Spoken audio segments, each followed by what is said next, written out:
I wonder if you wonder what it means by saying vanishing twins, the toxic womb, and Armageddon. Who ever heard of such a title as that? I have no idea what it means, and I imagine you're with me. But I think you're going to find it kind of fascinating by the time Dr. Alice Rose finishes explaining her work, her experience with this in some stuff that rather than say it's far out, it's really far ahead. Dr. Alice Rose was with us about 8 years ago last time, and now she's completely recycled and back with us, and we're glad to have her present something which will be far ahead of many of the people in the medical business and that sort of thing. So hang on, because here we go with Dr. Alice Rose, Atlanta, Georgia. Bring her on and warm her up with a nice warm hand, please. She may have to shout if these people get wild back of us, but she can do it. Okay. Can y'all hear me? Yeah. Thanks. Thanks, Dean. No? More power? It's not turned on? It's on. Is this better? Closer? Okay. Over the last 20 years, I have done probably about 25,000 hours of regression. And this is a special kind of regression, and patients are really helped by this type of work. I've seen cases of cancer clear up. I've seen crippled joints clear up even in a 1-hour session sometimes. I've seen bulimia stopped in about a week, and depression stopped in a week too.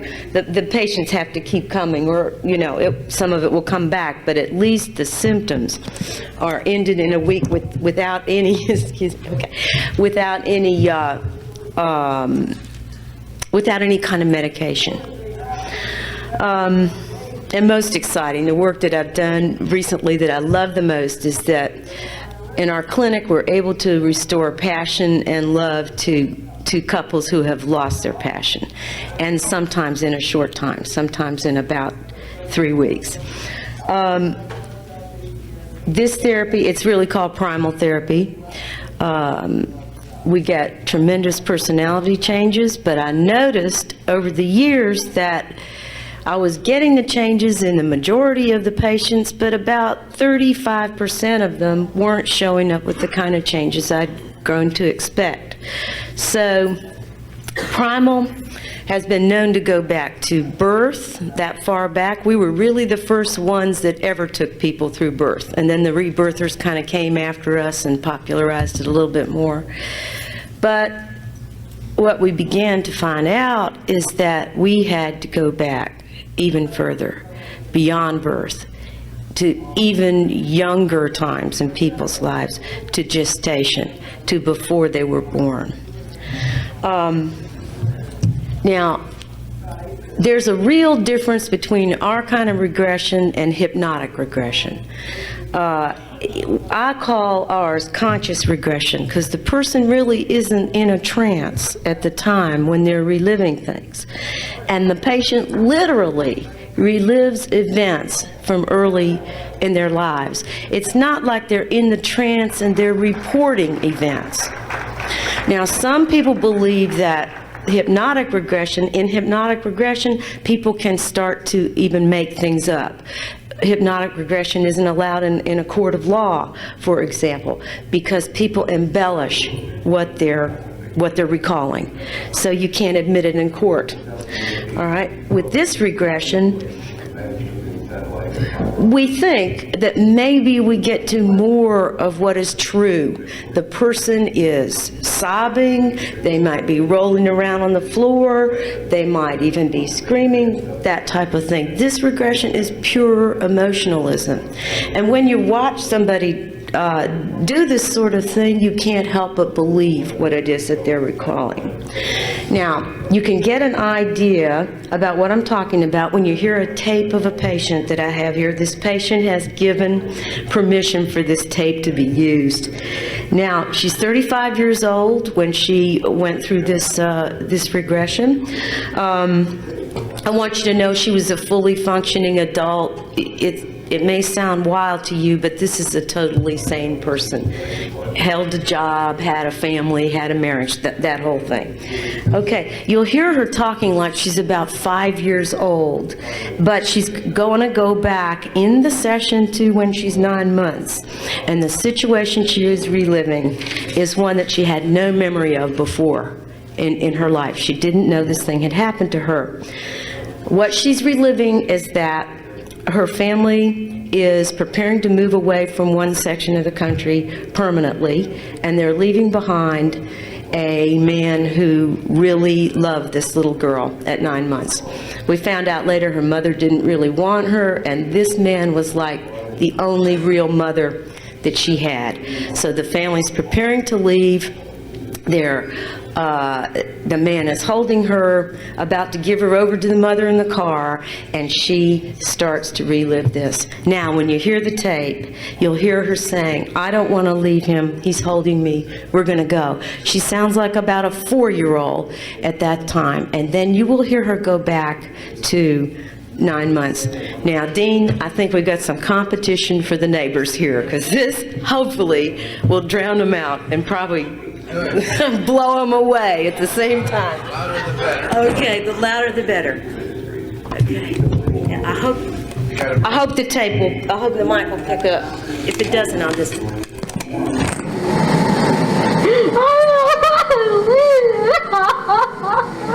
Hear it?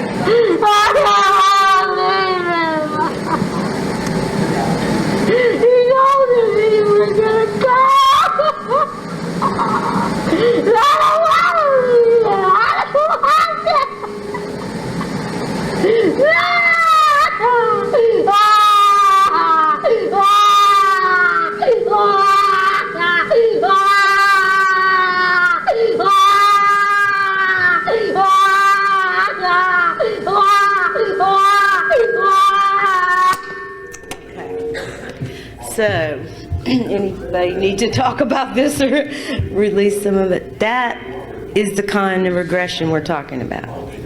It's literal, it's real. The person curls up in a little ball. When they're doing it, they look like they're 9 months old. I've seen 6'2" men look the size of a watermelon, curled up, reliving something like this. This patient turned out to be the first case that I had of what we call vanishing twins. Her deep grief at leaving this man and other griefs in her life that she felt. She broke up with someone else at the time of therapy, actually, and couldn't get over the loss of the breakup. Just couldn't get over it. That's a twin characteristic, by the way. Went back even deeper than we ever suspected. We thought we got it at 9 months. We thought we'd heal some of the grief inside and some of the problems that were going on. It didn't work. Even that didn't heal it. I thought I'd discovered the core issue. That wasn't it. We had to go back further, and what we went back to finally was a loss of a twin, an identical twin, in the womb at 11 weeks old. And once we got that, and she relived that, then some of her symptomatology went away. Okay, you might realize that what I'm saying is that a fetus has full consciousness. A fetus can feel the loss of a twin, and how could that be? The fetus maybe has no brain yet. How could something without a brain feel something as complex as a loss of a twin, grief, and feelings of love? I can only say that after about 2,000 clinical hours with twin loss, I have observed proof over and over again that consciousness has nothing at all to do with the body, with physiology, nothing. It seems to be present at conception itself, and even before. And so this seems to be some kind of clinical proof that the soul really does exist, and the soul is there completely separate from the body. We're discovering that even eggs, this is probably the only audience I could present this to. You know that? It's the first time this has been presented to the public. That eggs and sperm themselves have consciousness. And that's even before the conception. Okay. And at conception, there are also feelings. The person can feel exactly what's going on with their parents during conception. For example, one male patient from England relived his conception. It was glorious, it was radiant, it was passionate, it was full of warmth and love, and it was magnificent. He couldn't believe it because he knew his parents well. And he called his mother and he said, "Mom, I know it wasn't you and Dad. I just know how you are, the two of you are together." There was a long pause. She said, "Son, it wasn't your father, it was the preacher."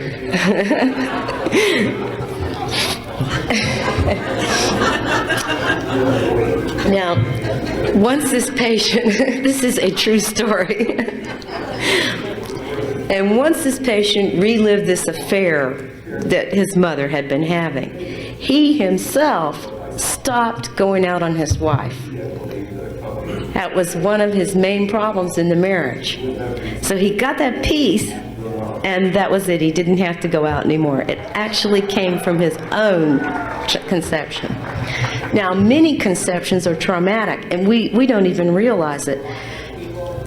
For example, the usual romantic evening is for you to go out with your wife, have a drink or two, have, a glass of wine with a meal, maybe go dancing, come home, make love. If a conception happens under those circumstances, okay, to the conceptus, that wine in there is like they are being bathed in alcohol. They are so small, and the woman's body's big, the differential is so great that we think a lot of alcoholism comes from that a conception that occurred where a drink was had. And the alcoholic is attempting to go back to that again and again and again because it was so very familiar to him, and that's the way he entered life. Okay. I had another patient who was very out of touch with her feelings. She spent her life aloof, kind of emotionally cold, and nobody could get really close to her easily.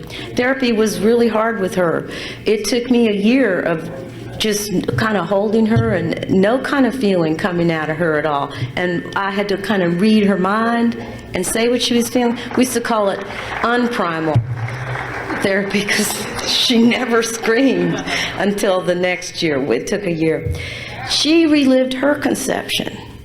Finally, she said, "This feels robotic. It feels mechanical. It feels totally cold. I don't know what's going on. Nobody's in touch with anything." We interviewed the parents, and they said that they had been trying to get pregnant, and the doctor had given them a schedule for lovemaking, and they were following the schedule like they should.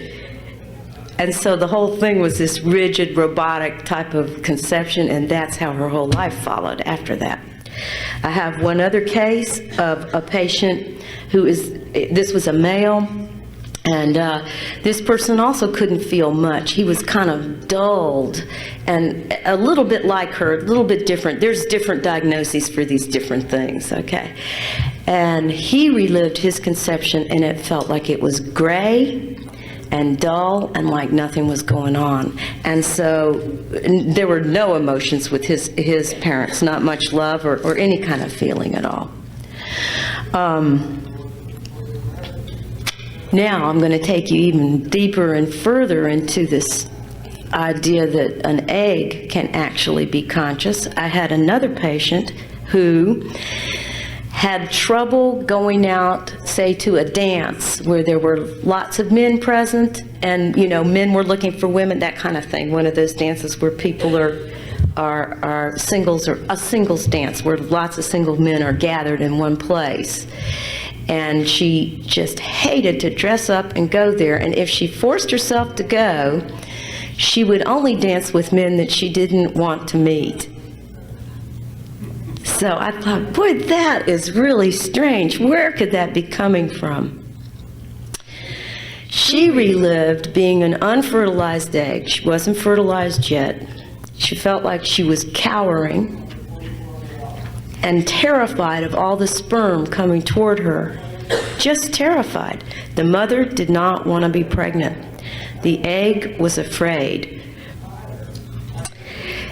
In fear, she just reached out and grabbed the first sperm to get it over with, not the right sperm. Now, we have found clinically, before the biologists found this, years and years ago, there was a man named Graham Ferrant. He's dead now, but he relived the egg, when he got in his reliving egginess, or whatever you want to call it, that his egg reached out and grabbed the sperm.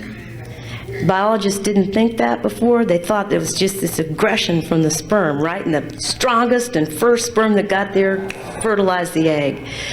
Not so. We find that the egg can actually choose the sperm it wants. And so this very patient had done that by default. She'd just chosen, you know, let's get this over with, I'll choose the wrong one. Her other symptom was she kept choosing the wrong men, of course, in her life as well. Once we had this relived, she was able to go ahead and walk in there without any terror and able to actually dance with the man she wanted to dance with.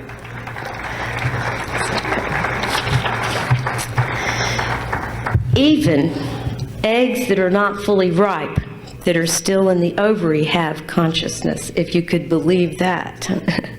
And patients report, when they get back to this, a feeling of sisterhood in the ovary.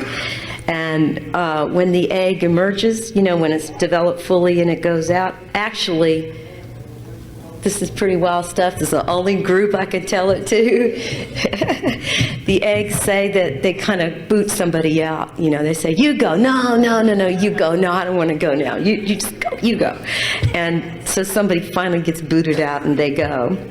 And some people feel the loss of this sisterhood. And I wonder about nuns who, you know, want to live in the convent and live with sisters the whole time. Other women, just groups and groups of women, or sorority women that just love, you know, some people will say the best time I ever had was in the sorority in college, and it's never been as good since.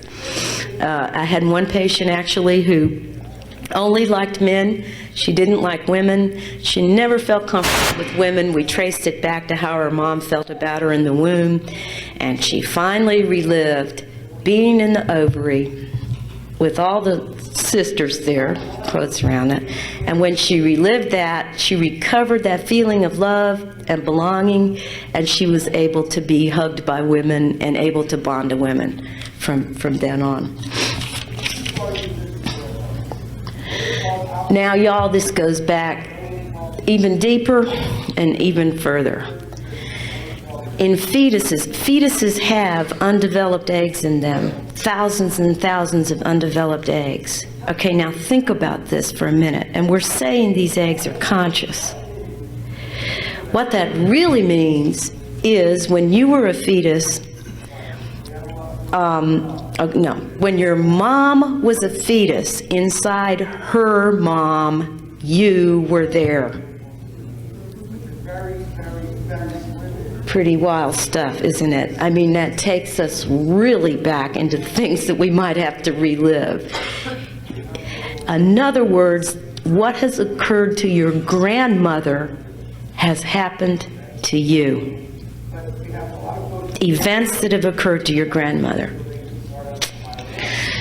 Okay, I'm going to digress here for a minute, and this brings us to a realization about women. Our eggs are enduring. They last over generations.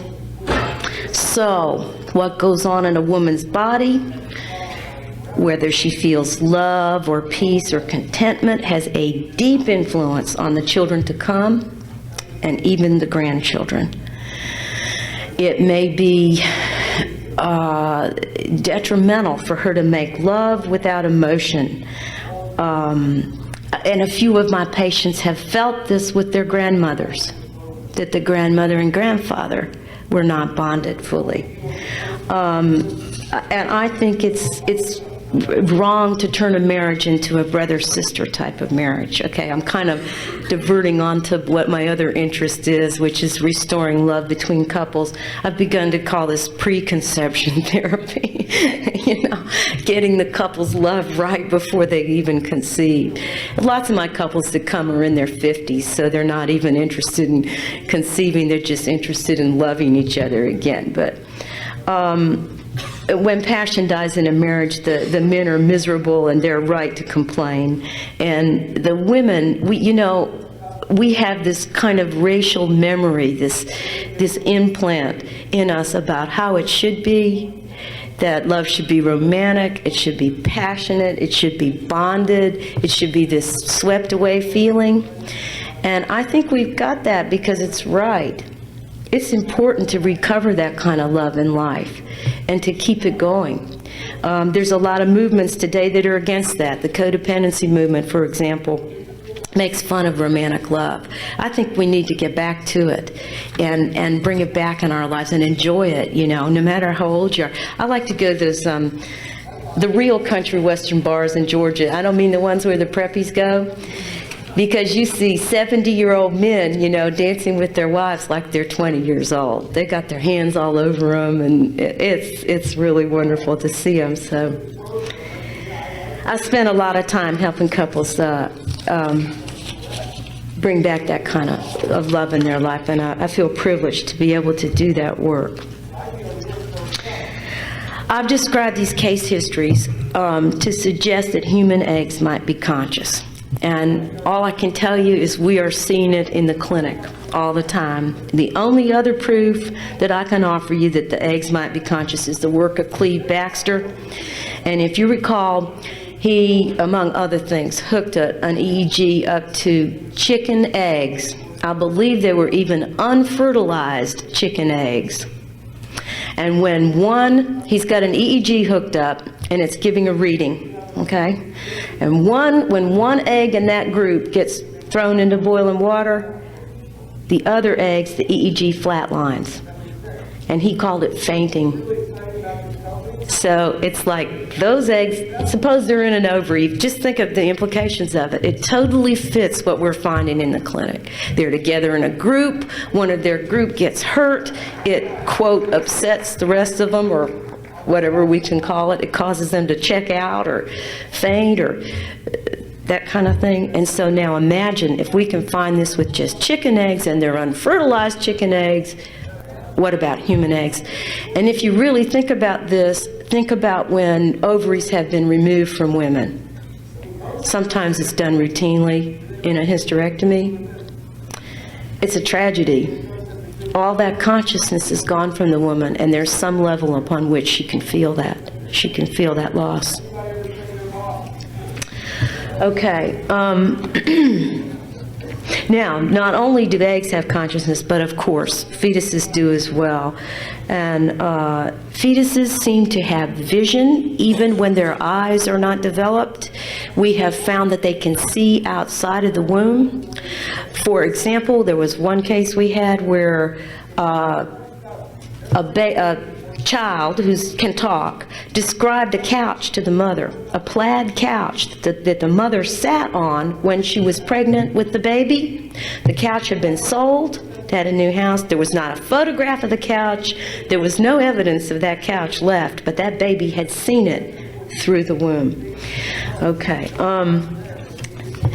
not only do they have this vision, but they can gauge the feelings and thoughts of their mother and of course of their father as well.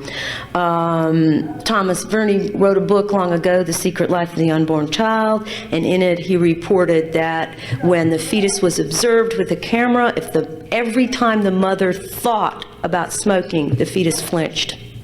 So there is a deep psychic connection between the fetus and the mother. What about the ability to love? Well, our regression has offered impressive evidence that the ability to love exists in the womb. We're finding that twins especially have great love and devotion for each other. By and large, that is, some twins are antagonistic, competitive, and even violent in there. That's very rare. We had one case where that was happening, and the one twin beat up the other twin, and the other twin would put her face into the placenta.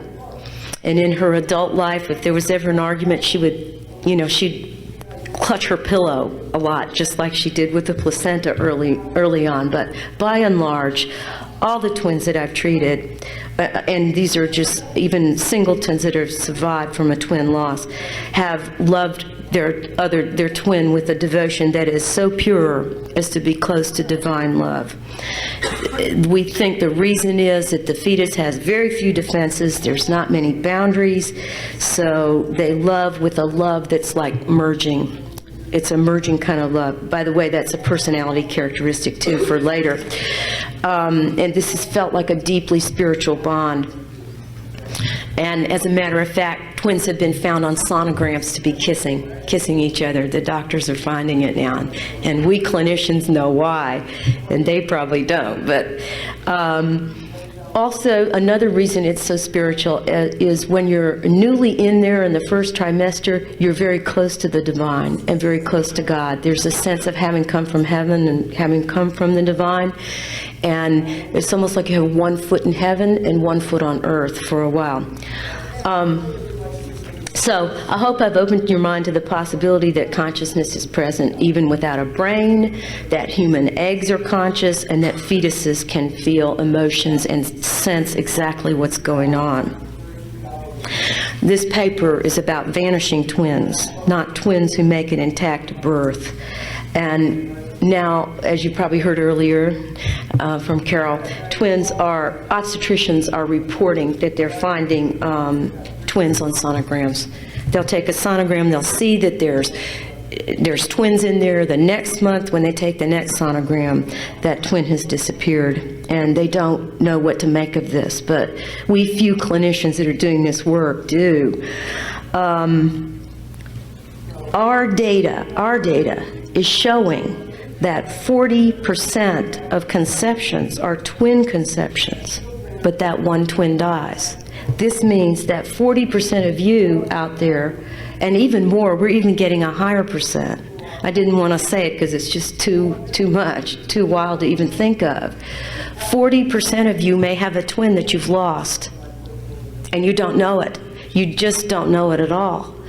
There's no way to know this unless you're doing this kind of deep regression work. I've begun to think that maybe it is a natural process rather. We kind of think it's an aberration, we clinicians, because I mean it's so startling. This is the newest stuff, I don't think a paper's been given on this before. But one of the things it does when you've had a twin is it propels you to search for the beloved. And there's a deep feeling of looking for your soulmate. Where's your soulmate? She's out there somewhere, what is she doing now? I wonder, where is she? That kind of feeling. Maybe, if it is natural, that's what propels us to have mates at all, and to look for love at all. I don't know. I don't know what quite to make of it with the data. The effects of losing a twin in the womb can be devastating. People can say that they're born guilty or born grieving and have a deep sense of grief that just follows throughout life. And there are many personality characteristics that can be traced to this. I've developed a questionnaire that you might want to, it's in my paper if you want to get my paper at the end of the I'll give you some of the questions. There's many questions. Do you have serial monogamous relationships, deep and faithful bonds with one person?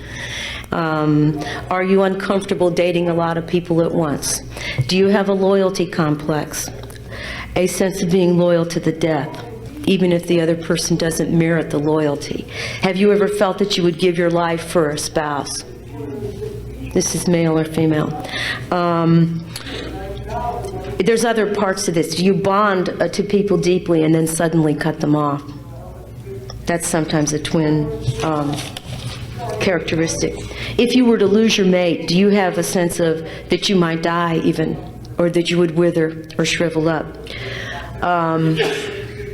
Do you experience a defenseless opening of the heart in lovemaking, feeling like one's soul is in the hands of one's lover? Any of these familiar at all?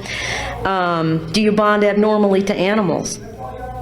This can go either way, this bonding. It can flip one side or the other.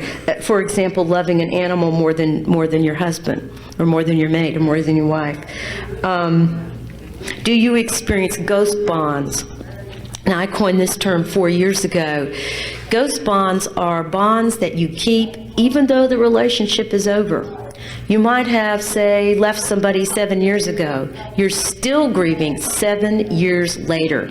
Sometimes secretly, you don't tell the current person that you're with, the person that you're with now, that you still, the old words are carrying a torch.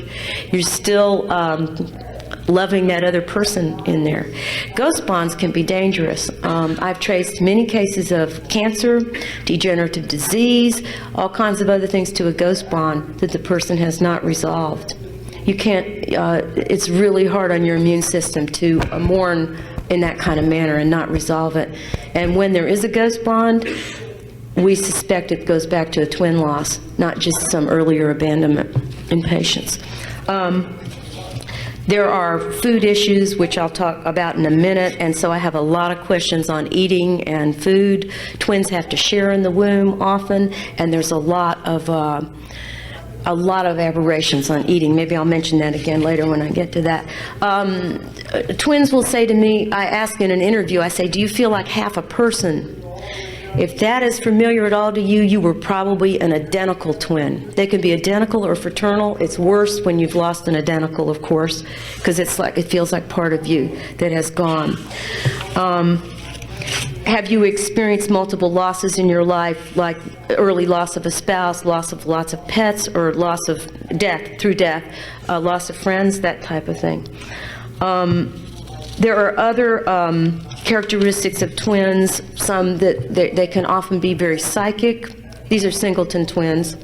You know, where you're a twin and you don't know it. You can merge with people easily so that you can almost like read their minds. You are incredibly empathic. That's a twin characteristic, particularly with identical twins. With other people, you can tell what they're feeling in a flash. Just look at them and you just know it. And they can be stone-faced and you know exactly what's going on inside of them. There are many personality characteristics traceable to this. So if you want to, I've got my paper and you can get the questionnaire at the end of the talk there. Now, how do these twins die? Why do they die? Well, we've discovered that the womb is not necessarily an idyllic place. And often the struggle for survival in there is almost on a daily basis, for many reasons. Many mothers, either consciously or unconsciously, don't want their babies. And I don't know if this is news to you or not, but we're finding this so often. I don't know if it's part of the general population or the population I keep treating, but they could not want babies for economic reasons. There's marital strife going on, that another child is an emotional burden, or they want to keep their job, or you name it. But the fetus in this situation picks up that information immediately. Now, sometimes these mothers unconsciously can cut off the flow of nutrients to the womb. Blood flow to the uterus, for example, where the fertilized egg has to embed. And you know there's a lot of data in hypnosis where it's very easy to change blood flow. That's one of the easiest things you can do to get a patient to change blood flow to an area. So imagine how easy this would be to happen. Now, this is going to be depressing stuff, you guys, so, but I have to present it because it's the truth that we've been finding. It doesn't take a rocket scientist to figure out that a mother who doesn't want a fetus may not want to feed it. With twins, then, the competition for food is greater. They have to alternate when they suck from the placenta, and it's like a sucking thing. We've thought that it's automatic, that the blood just kind of comes from the placenta, and it's not. The twin has to draw it. The person has to draw it. So many twins die simply because they can't survive because of the lack of nutrients. And they can leave as early as trying to implant in the uterine wall. And the stronger twin then makes it, and the weaker one dies. And remember, I pointed out that even eggs have consciousness. I've seen people go back to losing a twin, which is only an egg, and they sob and cry as if they've lost a sister who made it, one of their siblings. And actually, the grief is even deeper than it would be for a surviving sibling, because that love is so close to spirit and so close to divine, to the divine. And some twins feel that they will never know a love like that again. That song that begins, "I know I'll never love that way again," that was probably written by it's an adult love song, but I bet the one who wrote that might have been a single twin.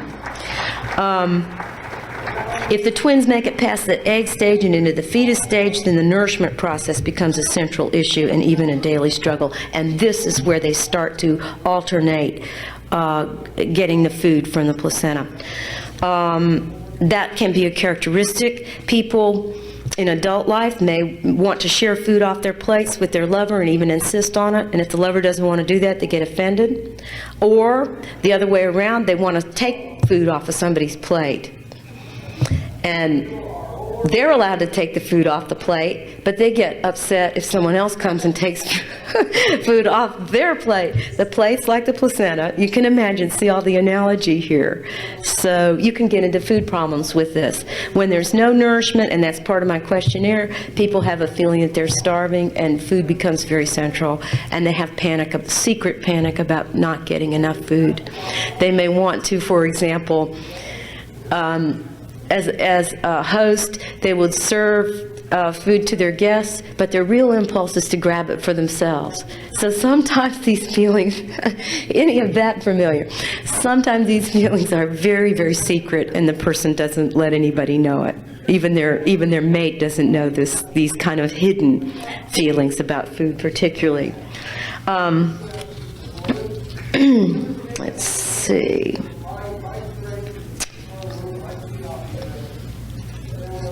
The prenatal experience of intimacy and sharing, be it positive or negative, sets the tone for life, for feelings about food, which you carry unconsciously into your life. Let's see. Now, if one twin dies suddenly, the surviving twin will feel like he has killed his brother, whether it is so or not. In one regression, it came out that the constant hunger was so great that every time the surviving twin ate, she felt guilty. When her sister was killed in an abortion, she was able to swim away, the dying twin was not, and the surviving twin assumed that she had taken more food, and she was tormented by survivor guilt. Survivor guilt is a characteristic of twin loss, and one of my colleagues who's worked with Vietnam veterans, you might have heard a lot of them have survivor loss, and they'll buddy up with one guy in Vietnam. They'll pick one guy to be their buddy. They were probably a twin. That guy gets killed.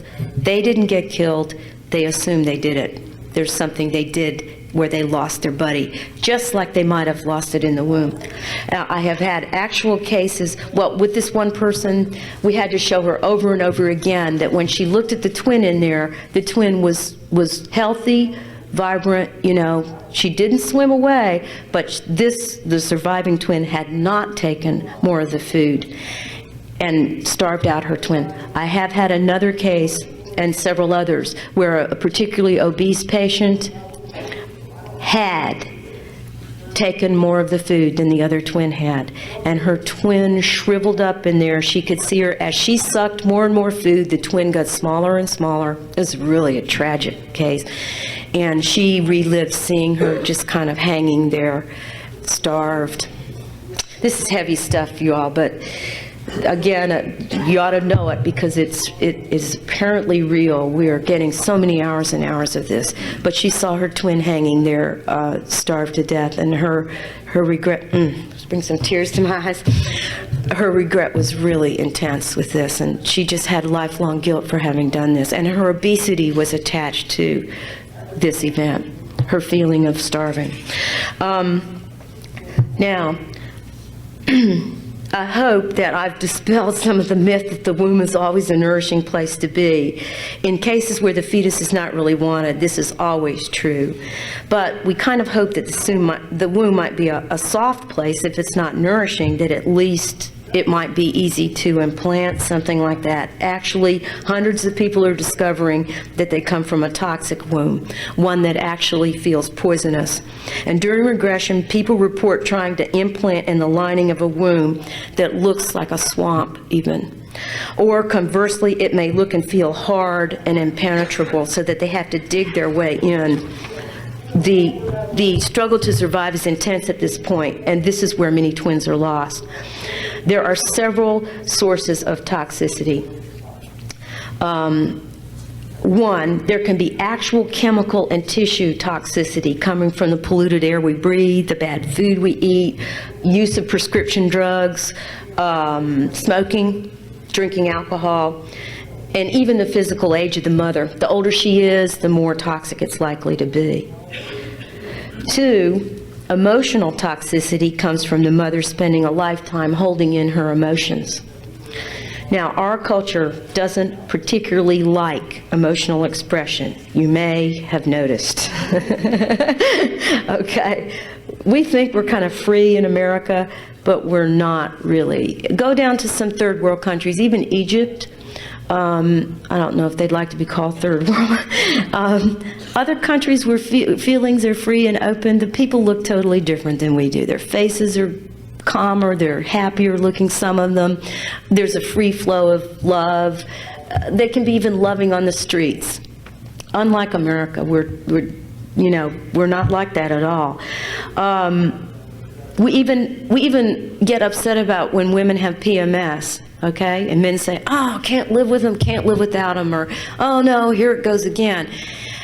In my clinic, I regard that as a great time for women because they can feel, they can scream, they can have all the feelings they need to have, right? And have a cleansing that's an emotional cleansing as well as a physical cleansing. Okay, but not to the general public, right? We kind of fear PMS. We want to find ways to control it, holistically or with drugs. Anything to keep it suppressed, okay? When a woman doesn't clear out her emotions and a whole culture doesn't want her to, these emotions become embedded in her body and in the womb as a kind of information system with layer after layer of information. And some people have reported burrowing in to the lining of the room and finding bands of grief, bands of anger, bands of feeling as they go deeper in. And those were the feelings of the mother that are caught in the body. 3, this is sources of toxicity. The fetus marinates in the mother's shadow. The shadow is all her unconscious stuff, her memories, her traumas, her emotions, everything that's been held back. Now the problem is, y'all, this can go back generations. This goes back to grandmother too, who wasn't allowed to feel too much. I hope this isn't depressing, everybody. I'm worried about the paper being on a down, but there are solutions to this, believe me. If you just get your feelings out, it's going to help so much with all of this. We need to have a big national scream, Do you remember the movie? This is a real old movie, Network. There's a real old movie where people open their windows and scream out the windows and the radio announcers have them do it. It's great. That's exactly what we need. But anyway, if the mother doesn't clean out her shadow material, the fetus just kind of steeps in it. And now I'm going to say something that really will step on your toes. you can't just paste a positive attitude over shadow. Okay? You can't do affirmations that are going to make it go away. Shadow's in the unconscious. You can't just change your attitude. Bad attitudes come from shadow. Negative thoughts come from shadow. There's stuff trying to emerge, trying to come out of you. If you turn it around and say, I'm just going to feel happy today and it's going to be all right, the stuff's still there in your body. There it is. And if you're a woman, it's getting passed on. We haven't even talked about sperm and the men and all of that, but that stuff, that's true too. We're just focused more on the womb this time. So we kind of need a national purge, you know, to get rid of some of this stuff. All right. Unfortunately, a lot of the New Age movement teaches you to try to just get a better attitude, you know? And unfortunately, it's just not going to do it. It's not going to work. A fourth source of toxicity comes from what we call the haunted womb. If there's been a previous sibling who has died, maybe been killed by trauma in there, I'll give you a case history of that, or been actually aborted, you know, if there's been a miscarriage, a trauma, or an actual abortion, the new fetus, all the vibes of that are still left in the womb. The womb is haunted with that material, and the new fetus feels that as if it were happening to them. And I've had some people who had perfectly loving parents. We could not figure this out. Terrible problems with bonding. I treated the parents, and they were fine. They were not awful. I thought, what is going on with this case? Another case where the woman couldn't bond, couldn't feel, that kind of thing. What we got back to, there had been an abortion previous to her. She spent her life in the womb terrified that it would happen to her again. She felt all the feelings of that aborted fetus, and she knew any minute she was going to be killed. And the parents didn't even have a thought of an abortion for her. Not even a thought. They wanted her. And when I treated them, I knew they wanted her. They weren't lying. They meant it. But there it was, the haunted womb, and that's what got her. So that had to be relived. I had one case where these clients were having trouble with passion. I could not get this cleared up. I had the woman getting all her rage out. It didn't work. She still didn't want him. I don't know, how do we describe? She's still, you know, still cold to her husband. We got back to a womb scene where the previous baby to her had been actually hit and killed by an ex-husband. And it was a long story as to what their marriage was doing. It had to do with business failures and survival. And she pinned that on her husband. And once that got resolved, their passion cleared up. Okay. I think I'm going to skip that last one there. Okay, how are we doing on time, Dean? We got 5 minutes? You're kidding. I thought I wouldn't have enough material. I'll mention one more. I got it. All right. Now, actually, the toxicity comes from several directions in the womb, depending on the stage of growth. I've mentioned it can be in the walls. That's at the egg stage. And at the fetal stage, 2 other sources emerge, the umbilical cord and the amniotic fluid. It is through the umbilical cord that all the ideas of the mother, all the feelings of the mother, everything comes straight through to that fetus.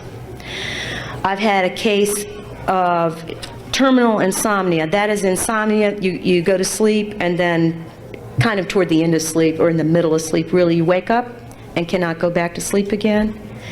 And what we found was that as a fetus, the person had been kinking the umbilical cord. And by the way, obstetricians find this on sonograms now. The baby's actually kinking the cord to keep the stuff, the toxic feelings and emotions from coming into them. Now with this patient, when he went to sleep as a fetus, his hands let go, right? And he lost the grip, and the stuff came in and it woke him up. I've traced cases of bulimia to the kinking, cord kinking, where the patient's trying to cut the bad stuff off. Unfortunately, what else does that cut off? Your food and your oxygen, right? So in desperation, they would kink the cord. Then in a starving then they'd feel starving, and they'd let go, and a huge rush of blood would come in, just like the bulimics do with eating too much. Just eating and eating and eating, starving and then eating, and then getting rid of it because it feels like poison. Well, it felt like poison back in the womb. That's what it really came from. Obstetricians are finding fetuses running in the womb.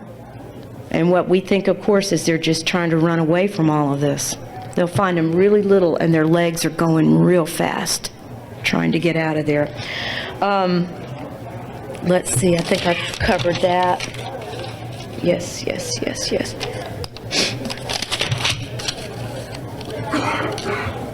All right. We've also traced suicide attempts to the mother actually either thinking of an abortion, we call that abortion ideation, thinking about getting it and deciding not to, or just generally not wanting the baby. And as adults, these people try to oblige with what the mother wanted. They want to go ahead and finish the job. And we've prevented hundreds and hundreds of cases of suicide in our clinic by taking people back to the original memories. Now, what about Armageddon? The last part of my paper is Armageddon, is about Armageddon. Those who survive the intense drama, this intense drama in a toxic and nourishment deficient womb, lock the memory of this horror away in their subconscious. If it is not processed, the drama becomes not a memory, but a fixed fear about the future. The Armageddon predicted for Earth by so many psychics and mystics, this is going to step on some toes now, but maybe we can resolve some of this, replays vestiges of this survival drama over and over again. Think of the predicted earthquakes and tidal waves. They're supposed to sweep millions to their deaths. Could it be residual fear, a spontaneous miscarriage, the trembles of a contracting uterus, and the waves of fluid? I won't name some names, but in some people's predictions for the future, food is scarce, resources are few. Could this not pivot, go back to that very memory of scarcity in the womb and in the placenta that I described above? I suggest that a good portion of the predictors are twins themselves. And based on the 40% figure, the chances are pretty high.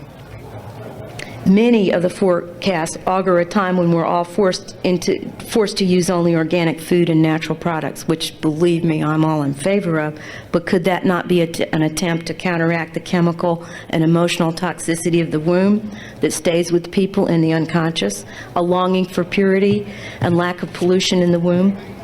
One predictor even says that when the earth changes come, we'll have radio shows that are kind of Leave It to Beaver type broadcasts with no dark dramas. The first sense that develops in the womb is hearing. Could that not be just not wanting to hear any more toxic stuff? Perhaps the word survivalist should be applied to us all, and not just to those who will make it in the times to come. Gestation is about survival, and I say that's no coincidence that the word applies to both situations. Now, for those of you who are committed to earth changes and you really do think this is going to happen, this whole thing sounds heretical, of course, but let me suggest another analogy. A woman's womb represents Mother Earth herself. We are all connected to each other and to her. Since men and women have not carried forth in the kind of open and nurturing state of love that keeps a woman's womb pure and loving, since women shut down their emotions and sometimes add chemical substances to further suppress their feelings, we continually create, on a mass scale, an environment of Armageddon in the present. The state of women's wombs, many women's wombs, constitute a sort of shared imagery. If you believe in shared imaging and its ability to create reality, then earth changes will come to pass. We will bring about what we fear the most. Mother Earth will react as she will, but not without complicity on the part of humans. Our lives and the way we relate to each other, the way we feel about women, about love between men and women, and the way we treat women constitute enormous unrest and unexpressed agony. These feed Earth's malaise. The attitudes start in our bodies in early life and end by imbuing the Earth with the unrelenting agitation of a population-carrying impending disaster.